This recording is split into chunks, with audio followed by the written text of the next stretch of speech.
কয়লা তোলাকে কেন্দ্র করে রণক্ষেত্র এলাকা ভাঙচুর গাড়ি ও তৃণমূল কংগ্রেসের দলীয় কার্যালয়, আহত 7। খোলা মুখ খনি থেকে অবৈধভাবে কয়লা তোলাকে কেন্দ্র করে ব্যাপক সংঘর্ষের সৃষ্টি হলো জামুরিয়া বিধানসভা কেন্দ্রের অন্তর্গত চুরুলি এলাকায়। ভাঙচুর করা হলো একাধিক গাড়ি। ক্ষোভের হাত থেকে রক্ষা পেল না তৃণমূল দলীয় কার্যালয়, আহত একাধিক মানুষজন। খবর পেয়ে ঘটনাস্থলে জামুরিয়া থানার বিশাল পুলিশ বাহিনী পৌঁছে পরিস্থিতি নিয়ন্ত্রণে আনে। জানা যায়, দীর্ঘদিন ধরে চুরুলিয়ার কিছু মানুষ বেআইনিভাবে খনিতে ঢুকে কয়লা তুলে পাচারের কাজ চালাচ্ছিল। হঠাৎ তাদের সেই কয়লা পাচার ব্যবস্থা পুলিশ প্রশাসনের পক্ষ থেকে বন্ধ করে দেওয়া হয়। এছাড়াও আরও জানা যায়, পাচার চক্রের বন্ধ হয়ে যাওয়ার কারণে আজ অর্থাৎ বৃহস্পতিবার সকালে কয়লা পাচারের কাজে যুক্ত দুষ্কৃতীরা খনিতে গিয়ে উত্তেজনা সৃষ্টি করে। প্রসঙ্গে তৃণমূল কর্মী শেখ আজিজুল ইসলাম জানান, কয়লা পাচারের কাজে যুক্ত দুষ্কৃতীদের নাকি কেউ বা কারা প্ররোচনা দিচ্ছে যে তৃণমূল এই কয়লা উত্তোলন এবং পাচার প্রক্রিয়া বন্ধ করে দিয়েছে। পরে তারা তৃণমূলের দলীয় কার্যালয়ে এসে পৌঁছায়। তিনি বলেন, সে সময় আমি কার্যালয়ে ছিলাম এবং আমি তাদের আশ্বস্ত করি অঞ্চল সভাপতি ব্রজ নারায়ণ আসুক, তারপর বিষয়টি নিয়ে আলোচনা করা হবে। ঠিক সেই সময় ওই স্থান দিয়ে পেরিয়ে যাচ্ছিলেন প্রজেক্ট ম্যানেজার বিকাশ দত্ত। তার গাড়ি দেখতে পেয়ে ওই দুষ্কৃতীরা গাড়িতে হামলা চালায় এবং ভাঙচুর করা হয়। পরে আমরা প্রজেক্ট ম্যানেজারকে বাঁচাতে গেলে আমাদেরকেও দুষ্কৃতীদের রোষের মুখে পড়তে হয়। দুষ্কৃতীদের হাতে থাকা ইট, বাঁশ ও লাঠি দিয়ে এলাকায় তাণ্ডব চালায়।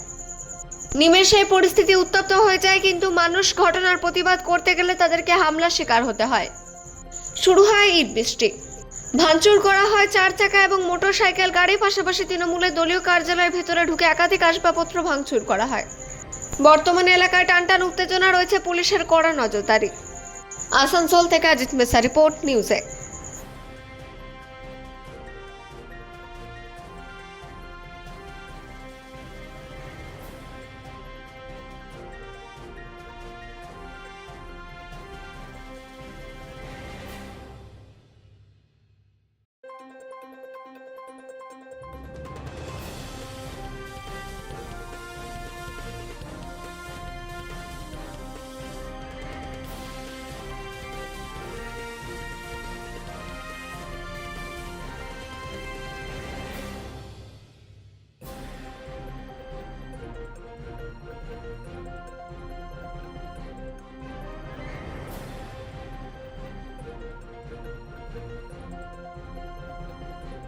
হয়েছিল যে এরা জেনারেলি কয়লা তুলে পরে খায় আর তো কয়লা তোলাটা কালকে পুলিশ প্রশাসন বন্ধ করেছে। ঠিক আছে, পুলিশ প্রশাসন বন্ধ করার পরে ওরা সবাই মিলে পার্টি অফিসে গিয়ে পরে সব মানে হাজির হয়েছে যে আমরা কয়লা তুলবো, আপনারা ব্যবস্থা করে দিন। শেখ আশরাফ ছিল ওইখানে। আশরাফ বলেছে ওদেরকে যে মজুদা নাই, মজুদা কাল সকালে আসবে, এই আজ বিকেলে আসবে, বিকেলে এসে বসে একটা যাই হোক কিছু করা যাবে।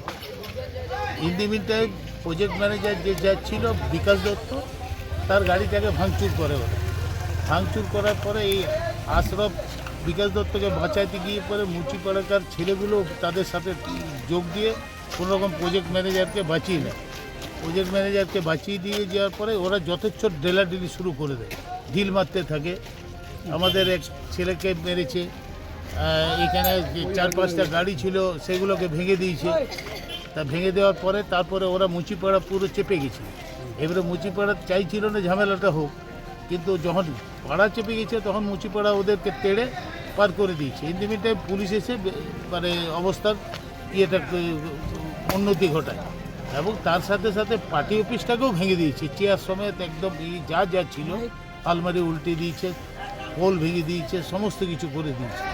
এই ঘটনা যে চুরি করতে দিতে হবে কয়লা, যেটা প্রশাসন দেয়নি, কোম্পানি দেয়নি, সেটা আমাদের পার্টির অফিসের উপর ওদের রাখতে ঝাড়িয়ে। কোন দলের পার্টি অফিস? এটা তৃণমূল কংগ্রেসের পার্টি অফিস। কেন সেখানেই তারা এলো, এই দাবি জানালো, কেন পয়সা হামলা চালালো কেন? এখন পার্টি অফিস এখন সব কিছুর মূলে জানে যে পার্টি অফিসকে বললে হয়তো আমাদের কোনো সমস্যার সমাধান হবে, কিন্তু তার মধ্যে থেকেও কিছু তো লোক থাকে, সে সিপিএমেরই হোক বিজেপিরই হোক, যে যাতে ঝামেলাটা লাগে, এবং তার মধ্যে থেকে কিছু লোক আর কি ঝামেলাটা শুরু করেছে। এরপরে এরাও শুদ্ধ ঝামেলা তখন শুরু করে দিয়েছে, ভাবছে ঝামেলা করলে সমস্ত কিছু আদায় করা যায়। ঠিক আছে, কেউ কি আটক হয়েছে ঘটনা শুনেছেন? কাউকে আটক? একজন আটক হয়েছে। ইনজোর্ড হয়েছে কতজন? হ্যাঁ, কেউ ইনজোর্ড প্রায় আমাদের 6-7 জন হয়েছে। ঠিক আছে, একজনের হাতে লেগেছে, 4টে গাড়ি ভেঙেছে, ঠিক আছে, তারপরে পার্টি অফিসটা পুরো চুরমার করে দিয়েছে ভেঙে, ঠিক আছে, এই অবস্থা হচ্ছে। টিএমসি পার্টির লোক কারো আঘাত হয়েছে? টিএমসি পার্টিরই তো সব ছেলেগুলো যেগুলো আছে সব তো টিএমসি পার্টি। আপনার পরিচয়?